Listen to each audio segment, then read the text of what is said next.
we probably seem like every year we got 2 or 3 kids that are AC joint sprain grade 1s that we're kind of following through, and those are the ones. A lot of times we'll put a little Marcaine in before a game just to kind of help them along a little bit.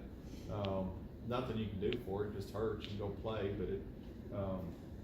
But some of them do get a lot of chronic pain with that, and you know, we'll X-ray a lot of 60 and 70-year-old people that we're doing rotator cuff stuff, and they'll have fairly advanced arthritic changes of the AC joint, but not a lot of pain.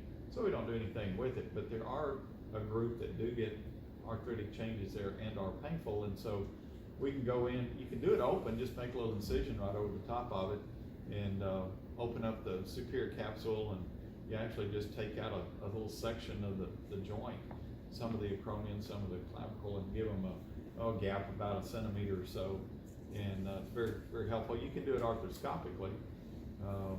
Then you come in from the bottom, so you save the superior capsule, and you can go in with a little burr and take that joint out right there. And it's all for pain control. We do it occasionally when we're doing rotator cuff stuff, because they'll have some additional pain with that, but it's kind of a nuisance there. But again, we always seem to have 2 or 3 kids every season that have grade 1 AC sprains, and it doesn't go away the whole season. They just hurt, and play through it. And a little Marcaine in them, occasional steroid injection helps that. So there are some things that we'll do through the year. You know, we always talked about putting a lidocaine patch on those, and we tried that a time or two, and it seemed to work. It works really well, except for the heavy sweaters. Yeah. It just comes off too easily. But some of your receiver groups and something like that, you know, Yes. might ought to go back and try some of that. Just put a little lidocaine patch on them before a game.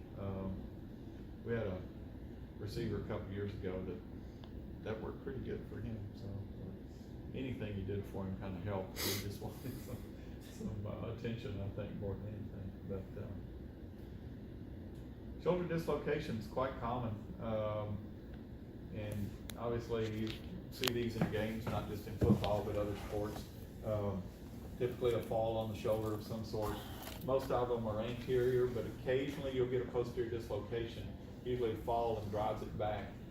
The posterior dislocation in our world is a big cause for malpractice cases, because they're and if you see an X-ray, if you look at the normal anatomy picture on your left and you saw that X-ray, and then you looked at the posterior dislocation X-ray on the right, that X-ray would look pretty much about the same, because it's once in the front and it's lined up just the same in the back, and that's why it gets missed in the ER.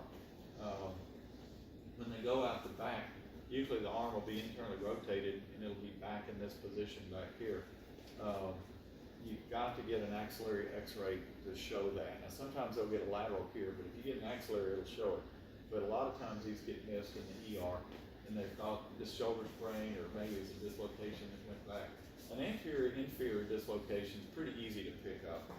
They walk in and they're like this. You've seen some of those, you know, and their arms hanging down. And the X-ray is pretty easy to tell what's going on with that. But be careful of the posterior dislocation. You can tell on an X-ray, if you know what you're looking at.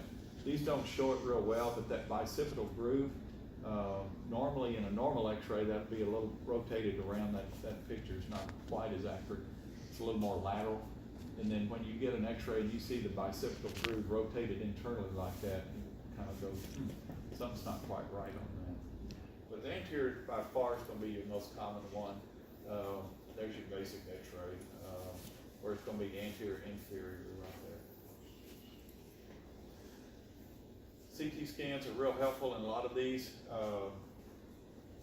Talk about what's called Hill-Sachs lesion. Everybody heard of a Hill-Sachs lesion somewhere?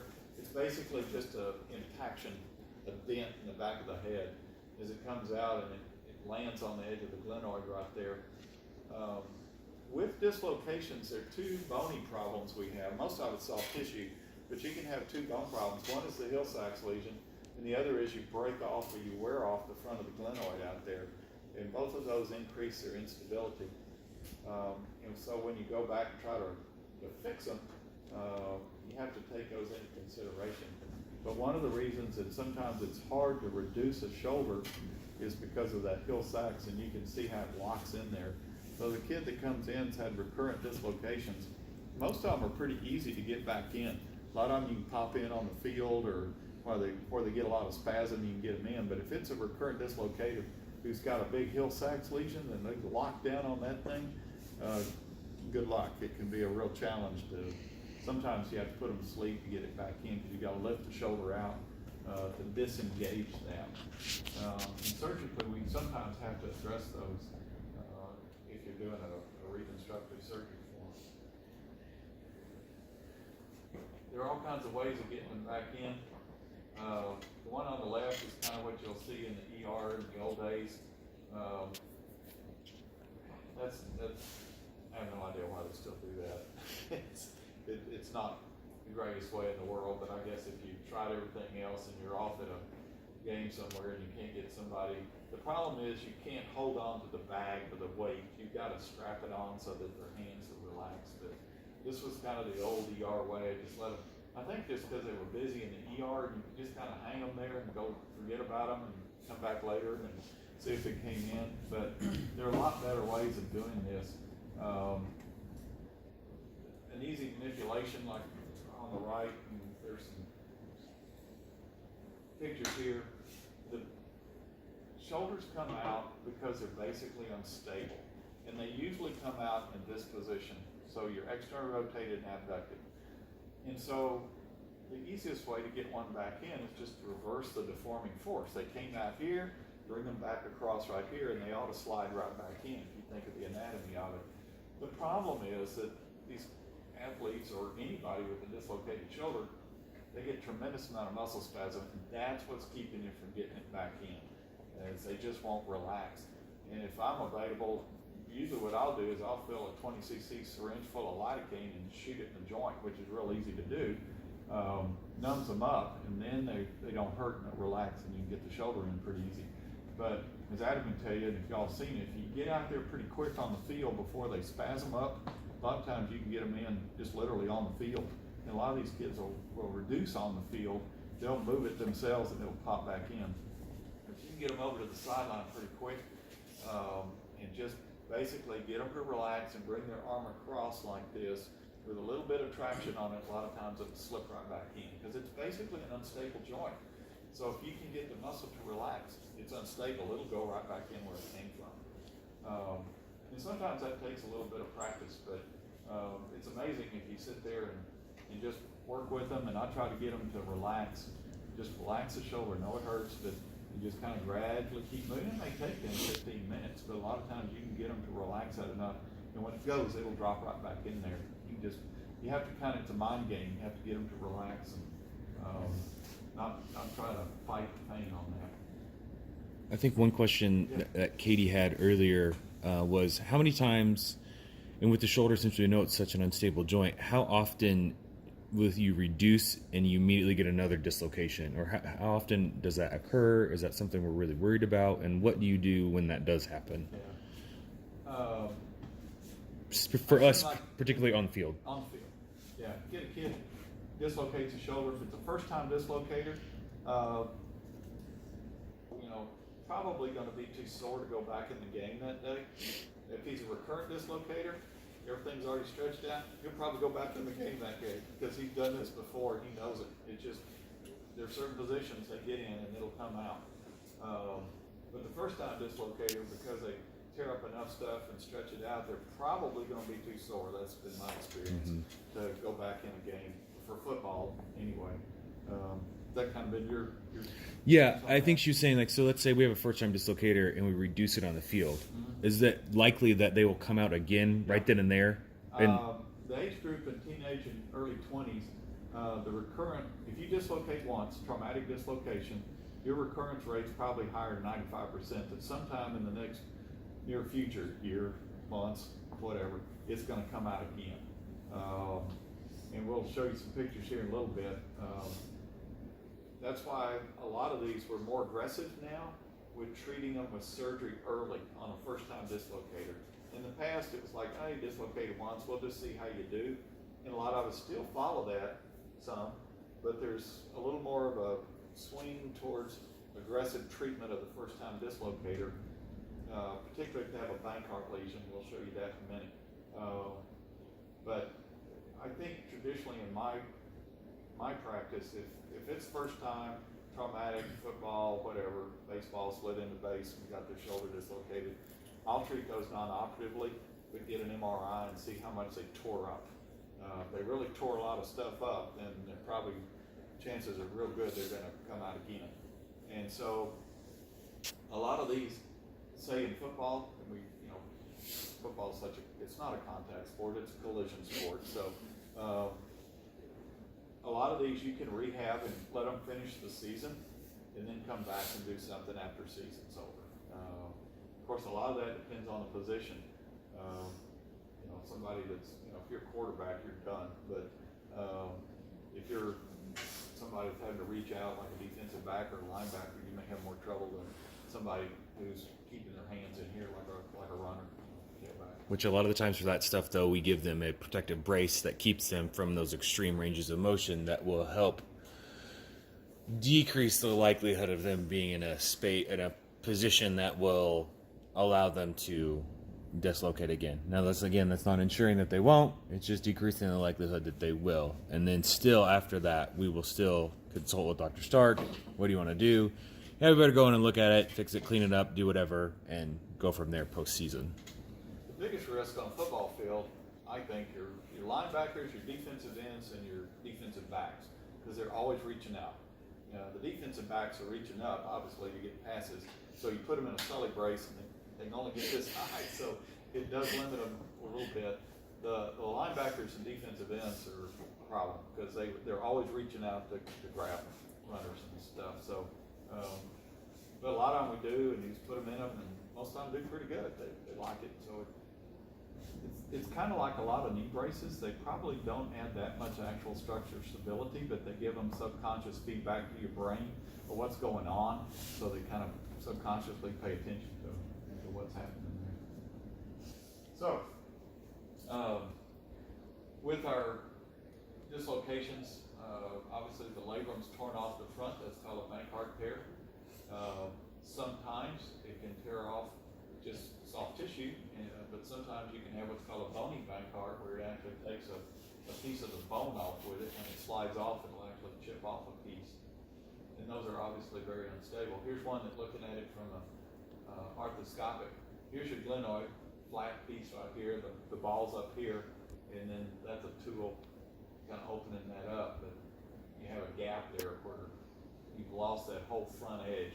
And again, it's working partly as a buttress to keep the ball from going out, but it's also helping to increase the depth of your cup and stabilize that. There's your MRI, and you can see where that labrum, there's a little, where the arrow's pointing at the labrum, between it and glenoid, there's a gap, and that's pretty dynamic, or pretty diagnostic for that. And that's what Adam was talking about. In an athlete, I'll go ahead and MRI the first time dislocator, because I want to know, did they have a bony Bankart, did they have a big Bankart, or did they just stretch it all out? And if you've got a Bankart lesion like that, it may heal back, but it's not going to heal back normally where it used to be. So they're going to have an increased rate of instability, and their dislocation rate's way up there in the high 90s. It's going to come out again, maybe a year or two, but it's going to come out again. So that's the player that, yeah, we may rehab them and get them through the rest of the season, and then talk seriously about coming back and doing a repair or reconstruction on that. If they got a bony Bankart lesion, it's even higher rate of dislocation, because you've lost part of that glenoid. It's not as big as it used to be, so it's going to be much higher likelihood it's going to come out again. And if they've got a Hill-Sachs lesion on the back, plus a Bankart or bony Bankart in the front, now we're really talking complex problems. So usually the first time dislocator is not going to get a big Hill-Sachs back there. That's just been my experience with that. That's usually the recurrent dislocator. But that's the key for you guys, is Adam brought up, is do we get this player back to play this season, or do we go ahead and operate on them, or do we operate on them after, or do we even operate them at all? And that we talked a lot about this at our last academy meeting, and that was kind of you got a first-time dislocator in the middle of the season, rehab them back, see how they can do, get your MRI, see how bad it was, and just counsel them on, okay, here's the options here. What you probably don't want to do is the kid that just keeps dislocating, because every time he goes out, he tears off more and more in the front. He's wearing off the glenoid, he's getting a bank heart in the back, and now you can't go in and do a simple arthroscopic repair. Some of those, when they lose a big chunk of the glenoid in the front or wear it down, you have to do what's called a ladder J, where you take a coracoid, you move it over and you screw it down right in front of the glenoid right there. That gives you a bony block and brings the biceps muscle and tendon over to do that, to give you some additional stability. So you do, it's called a ladder J.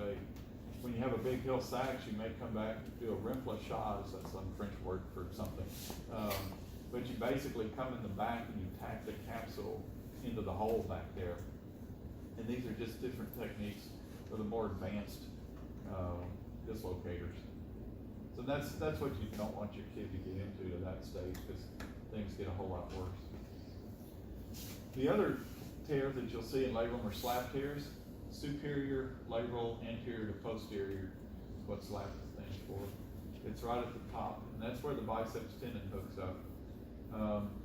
We see these quite often in just routine stuff. They actually have 4 different types. One's where it's kind of frayed up, and the second where it's just torn off, actually torn off right there. Remember, this is where your biceps tendon hooks up.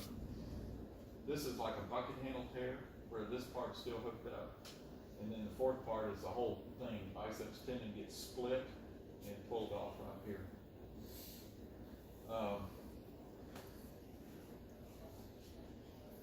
The big question for slap tears are they symptomatic, and do you need to do something about it?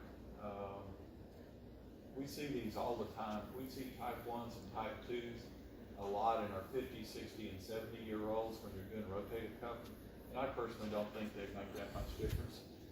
Where they do make a difference is somebody that's particularly your overhead throwing athlete or an overhead athlete. I've had a couple pole vaulters that had big slap tears, type 4s or type 2s.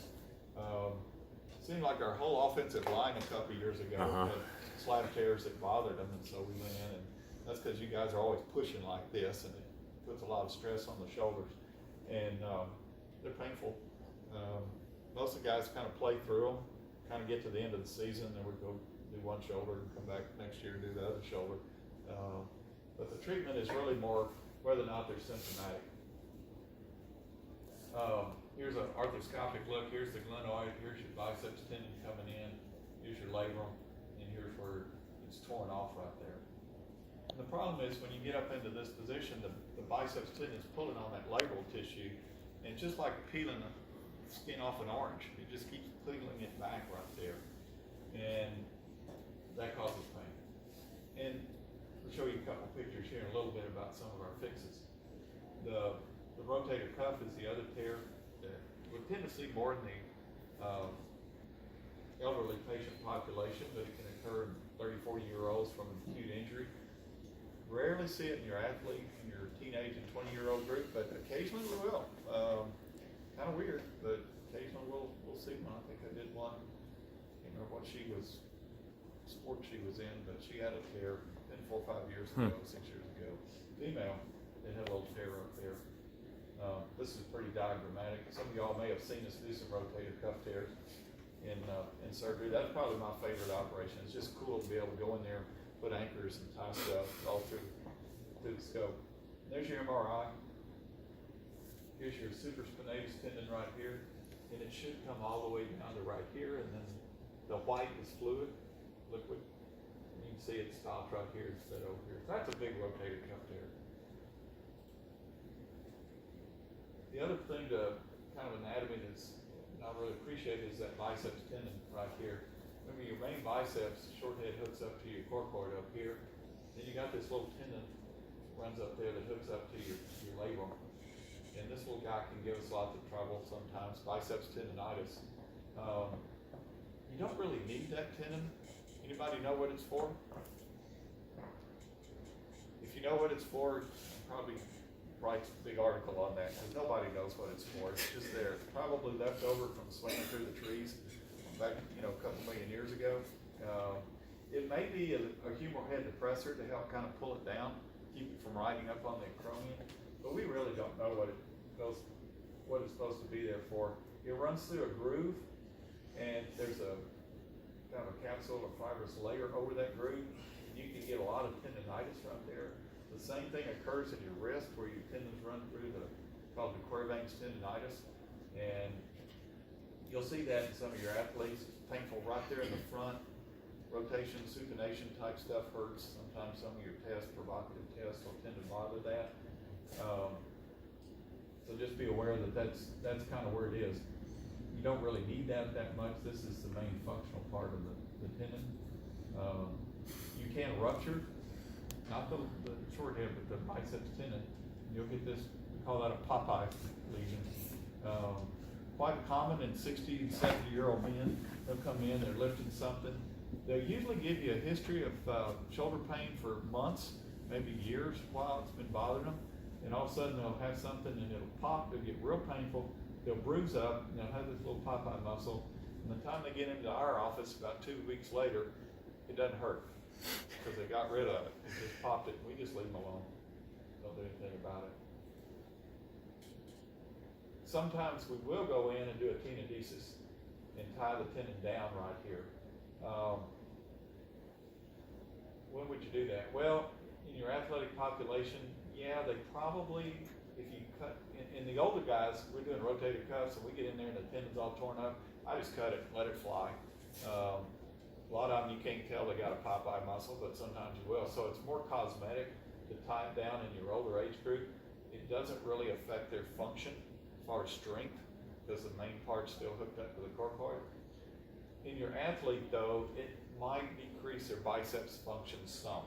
In somebody who has to have really good strength, then we'll go ahead and do a tenodesis and tie it down right here to get it out of the group. The other group you'll do this in is your overhead athlete, and I've done it in a couple pole vaulters, where they get the type 4 slap lesions, and you go in and you fix them, and the biceps keeps pulling it, and they re-tear up there. And go in there and you'll cut your biceps tendon, tenodesis it down over here, and then your labrum will heal up. So that's a group in your athlete group that you might look at doing a biceps tenodesis on. Most of these you can, just for biceps tendonitis, you can get them over with a couple steroid shots, a little bit of anti-inflammatories and that kind of stuff. They usually get over. So you don't routinely operate on very many of those for biceps tendonitis, except if you got a slap tear. And usually you don't do the tenotomy or tenodesis initially with a slap tear in an athlete. It's the ones that re-tear. Then you bring them back and go ahead and do a tenodesis on them. Angie Aguilar was one of them, so I don't know if y'all know Angie. We had a linebacker at the Panthers that ruptured, and it just kind of said, "Okay, sorry, we'll talk about it after season." Yeah. I mean, A lot of these, they got all this tendonitis going on up here, and they'll pop it, and it'll drop down, and then like, wow, it feels a lot better. Yeah, the worst part about it is it looks bad. Yeah, yeah.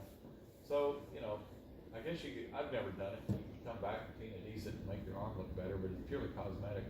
It doesn't really affect your function at all.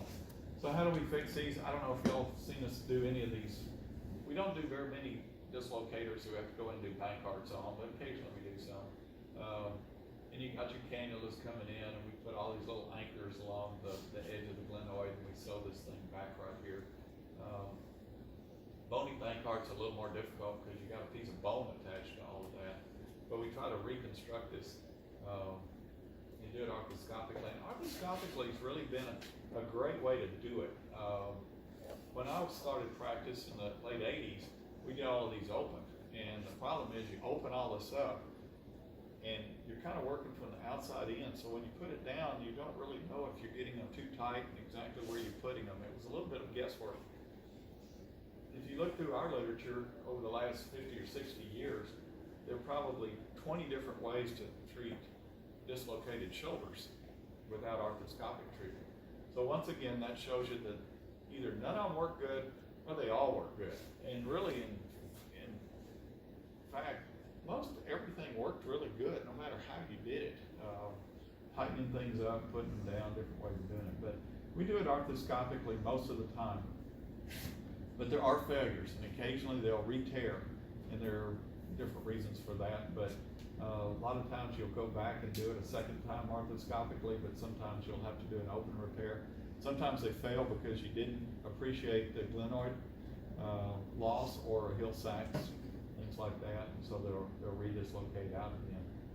But that's generally how we do it. And then rehab. Y'all talk much about rehab on shoulder recovery. If you fix one, you gotta let the glenoid heal back. That takes a while because it's not very vascular. So we're looking at 3 or 4 weeks to let them heal back. So I just shut them down. Let them have, motion to neutral. Don't want to go in past neutral position here. Don't want to go way up here. I'll put them in a sling for 4 weeks because I don't trust any of them, and they're out there doing things that are going to stretch it. And just give them about 4 weeks, let it heal up, and then we start working. And so I'll let them dress, to eat, bathe, even drive, but keep their hands in front of the chest, and then we'll start working on some gentle range of motion to go. And for most everybody, that works real well. The most difficult patient to work on is your thrower, particularly a baseball player.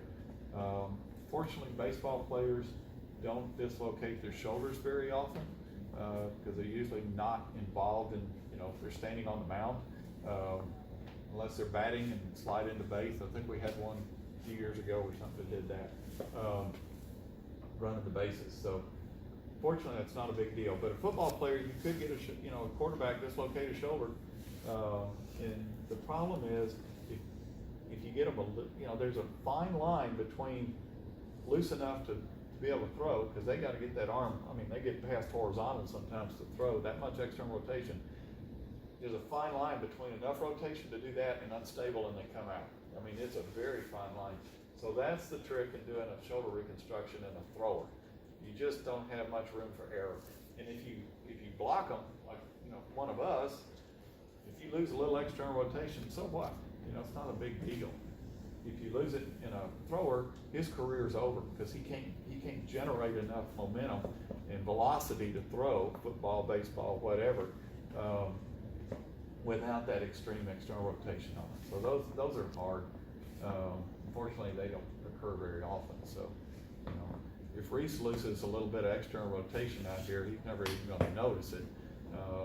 At least not his athletic career right there. So it makes a real challenge on that. And probably, if we had a really good pitcher that dislocated a shoulder and was having unstable shoulders, I'd probably send him off to somebody and let them, because he's not going to have a good result with that, and it's going to take a long time to get over that. So. Would that be the same for maybe a softball pitcher? Not so much because they're underhanded. Yeah, so you're going to have a different thing. Underhanded pitching, not that hard on shoulders compared to overhand stuff. So much more biomechanically easy for the shoulders like that. And there we are. Here's the glenoid, flat plate down here, ball at top, and that's the labrum right there. And here's some sutures where you're sewing them back down. You're reconstructing this, the labrum, and remember the ligaments and capsules. We're going to go up there. We're going to grab a little bit of that, tighten it up. Here's your slap lesion. Here's the same thing. Here's your biceps tendon. So coming off the top, here's the ball, top of the glenoid right there. These are actually pretty challenging. It's the ones on top. You can't get down there because your acromion, your clavicle, and all that are up here. So it's really hard to get that top stitch down there. I don't like doing these. These are challenged to do well. And then your rotator cuff. Some of y'all may have seen us do some. This is one technique. You got an anchor here with 2 sutures, an anchor here with 2 sutures. And then I don't do it quite this way. I do mine a little bit different, but you can see the anchors. Got 4 anchors in here with the way of just tying them back down. There we go. What I think the only question I had was how often we see a lot of people that have shoulder problems that end up happening from overuse, and they end up developing a little labrum tear. How often will you let them go on and just rehab and try to do it, or when would you say, all right, we need to do something, we need to go in there and do something about your shoulder? Yeah, part of the problem with labrum tears is kind of a chicken and an egg phenomenon. If the labrum is there to prevent the head from shifting or moving around abnormally, again, it's kind of a chicken and an egg. What came first? You tore the labrum and now the head's unstable and it wears it? Or is it kind of the capsule is loose, goes back and forth, and now it wears the labrum off? So you're never really sure which one comes in there. Sometimes you will have an injury or a series of injuries, but typically I tend to treat these more symptomatically. How bad is it bothering you? You can treat them with, rest, anti-inflammatories. Steroids don't help a whole lot, but the therapy with that to get things kind of calmed down, and then strengthen the muscles, particularly your rotator cuff. If they just don't get better, then we go in and we operate on them, and if they're torn off and sew them back. A lot of times you'll get in there and they've got an unstable shoulder, and I see this in the early teenage girls come into our office, and they've got multi-directional laxity to their shoulder. You can test both of them. Boy, they just slide all around. All of a sudden, one of them will get painful to them, and you compare them, and their both shoulders are loose, but one really hurts. And you'll MRI them, normal, nothing torn. And that's another little subgroup of patients that we see quite often. And those are always treated non-operatively to start with. You put them through therapy, work on their strength, try to get things calmed down. And a lot of those do fine, but occasionally we'll end up operating on them. We go in and we kind of just tighten up the capsule a little bit with a couple sutures in the front and the back. And they do remarkably well. In fact, I don't remember one that ever failed, but we'll do 3 or 4 of those a year quite often. But that other group that comes in where the labrums start to fray up a little bit because they're lax, sometimes you do end up going in and have to address those surgically just to tighten them up there. But you can go the rest of your life with a labrum tear, and I personally don't think that necessarily causes that much problem all the time. And again, if you're doing most of your daily activities or your sport, and you're keeping your hands in front of you without a heavy load, you're probably not going to have much trouble with it. So. It's kind of like, you can tear your ACL, never get it fixed. You can't do some dynamic movements, but you can probably go jogging, do some stuff around the house. Like your activities of daily living aren't going to be affected. You can still be moderately physically active. There's just some things you can't do. Yeah. Same thing with the shoulder. You can probably honestly still throw the ball a little bit, but you're probably not going to huck a 50-yarder downfield because your shoulder's probably going to hurt after you do that. But can you still go play catch out in the yard for 10 yards? Yeah, probably be okay. But again, you're not going to be throwing javelin or trying to pole vault or do anything that's... And you'll see people at, 40, 50 years old that'll tell you, my shoulder's fine, but, I heard it a couple times back in high school, and I've never been able to throw a ball. So, that's probably what they have, little slap tears in there, things like little labral tears, and they've lived with it all their life, and that's fine. You do it to modify your activities. So, but it's difficult for them to go out and, if they want to, it's easy to play catch going across the room, but to go out and really chunk it, they've never been able to do that again. And most of them are 50 and 60 and say, leave it alone, I don't want to mess with it. But there's probably no long-term problems with small slap tears, in your 20s and teens. Other than if it bothers you. If it bothers you, then we go fix it. Questions?